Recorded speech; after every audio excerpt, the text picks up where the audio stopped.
নমস্কাৰ মই সুস্মিতাই মোৰ অন্য এটা ব্লগলৈ আপোনালোকক সকলোকে স্বাগতম জনাইছো আৰু এতিয়া যেহেতু ফাকুৱাৰ বতৰ ফাকুৱা চলি আছে হেহে আজি আহি আছো বৰপেটালৈকে আৰু আমি নলবাৰীৰ পৰা পল্লা ৰোডেৰে হৰ্থেবাৰী হৈ বৰপেটালৈকে আহি আছো আৰু এই যে ৰাস্তাটো দেখিছে পল্লাতেই আছে খুব ধুনীয়া দুইফালে খাৰি খাৰি গছ আৰু যেহেতু আজি বৰপেটালৈ যাম হেহে মনটো খুব এক্সাইটেড হৈ আছে আৰু এয়া আমি বৰপেটা আহিও পালো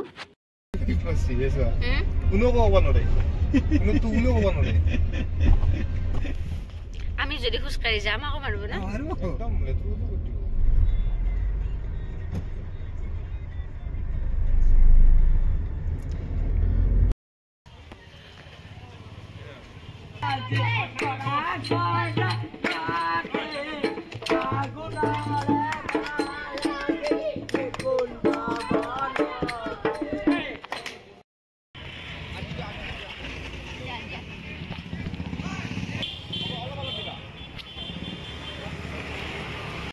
Galaxy.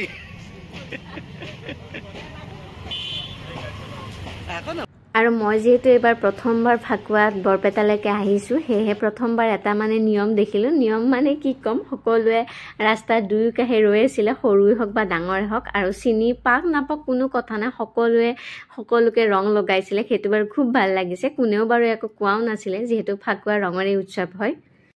এয়া আমি কীৰ্তন ঘৰ আহিও পালো আহি এয়া সকলোৱে ৰং লগোৱাত ব্যস্ত আমিও ৰং কিনি লৈ অকমান সকলোকে ৰং লগালো আৰু প্ৰথমবাৰ দেখিছো এইটো পৰিৱেশ খুব ভাল লাগিছে আৰু কীৰ্তন ঘৰৰ চাৰিওফালে হুলি গীতেৰে মুখৰিত হৈ আছে ইয়াত মানে সকলোৱে ধুনীয়াকৈ হুলি গীত গাবই জানে মই মানে যিমান দূৰ মানে দেখিছো বা গম পাইছো মই প্ৰথমবাৰ যেহেতু আহিছো নতুন এটা অভিজ্ঞতা হৈছে আৰু এয়া হৈছে মহাপুৰুষ মাধৱদেৱৰ ভৰি ধোৱা স্থান মই প্ৰথমবাৰ দেখিছো কিন্তু ইমান মানুহ হৈছে ইয়াত যেহেতু 3 দিনীয়া কাৰ্যসূচী হৈ আছিল আৰু আমি ৰবিবাৰে গৈছো আৰু সেই দিনা মানে সকলোৱে বহুত ৰং লগাই আৰু মানে জনা নাছিলো হেনেকুৱা যে মানে হ'ব পাৰে পৰিৱেশ হেহে বৰ ভালকৈ কীৰ্তন ঘৰটো আমি চাব নোৱাৰিলো আৰু ভিতৰত যেহেতু মহিলাক সোমাবও নিদিয়ে সেইটো বাৰু এটা বেলেগ কথা পিছলৈকে গলে বাৰু মই ভালকৈ ভিডিঅ' বনাম আপোনালোককো মই দেখুৱাম যিমান দূৰ পাৰো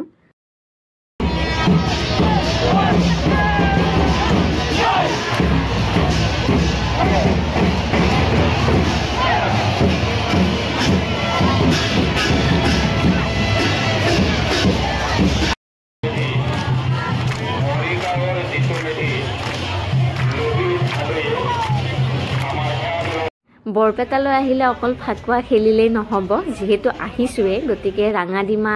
আলু ভাজি আৰু পুৰি নাখালে হ'ব জানো হেয়ে আহি দোকানত বহিছো এতিয়া আমি ভালকৈ খোৱাদ লওঁ ৰাঙাডিমাৰ কণীটো বিলাহী নিচিনা লাগিছে না আজিৰ এই সৰু ভিডিঅ'টো মই ইমানতে শেষ কৰিছো আশা কৰিছো আপোনালোকে চাই ভাল পালে আজিলৈ ইমানেই পুনৰ আহিম নতুন এটা ভিডিঅ'ৰ সৈতে